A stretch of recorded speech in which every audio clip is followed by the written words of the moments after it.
Britain is safer in Europe, as Richard was explaining, because we control our border currently.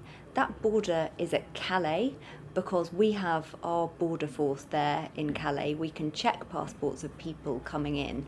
And if we were to leave the EU, that border could move to Dover. The French government has been very clear that the arrangements currently may not continue as a result of us leaving the EU. That means we couldn't control those passports at Calais.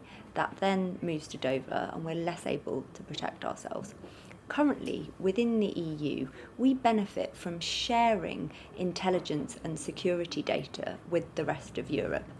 And that means things like the European arrest warrant, which allows us to catch criminals who are fleeing justice from the UK, like the London bomber years ago who fled to Italy, and we were able to catch him within hours and days, much more quickly than we would have been able to were we not to have been in the EU and not part of that European arrest warrant. It also means that we can extradite people to other countries, so where they have come here and they've fled justice, we can send them to other countries. And actually it means we can stop criminals from coming into the UK. So since 2010 we have stopped 6,000 people from coming into this country, so meaning that we do control our borders. You may hear from Leave campaigners that we don't have control of our borders. We absolutely do. There's a really important point about our control of our borders, which is that we are not in the Schengen passport-free area. That area is the rest of Europe. You can travel around without showing your passport. The UK has an opt-out from that. We are not part of that. We are never going to be part of that. And it means that we have a strong border. We control our border.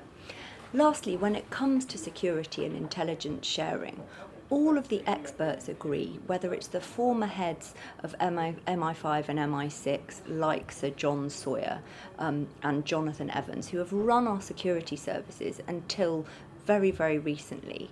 And they all say that you have to be there in the room, sharing that intelligence, working together with the European Police Cooperation, Europol, or whether it's there to shape the rules and make sure that the data protection systems, the collection and the intelligence sharing is as good as it can possibly be, that we have access to DNA databases with fingerprints, with DNA, and the crucial tools that allow us to catch terrorists.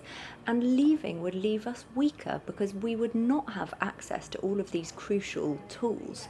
Leave campaigns may say it would all continue just the way it is, but the truth is, we would not be in those meetings, we would not be part of those sharing systems. We would have to negotiate access to any of those things, and it is not a price worth paying. It would be a huge risk to our security, and we don't want to go down that road.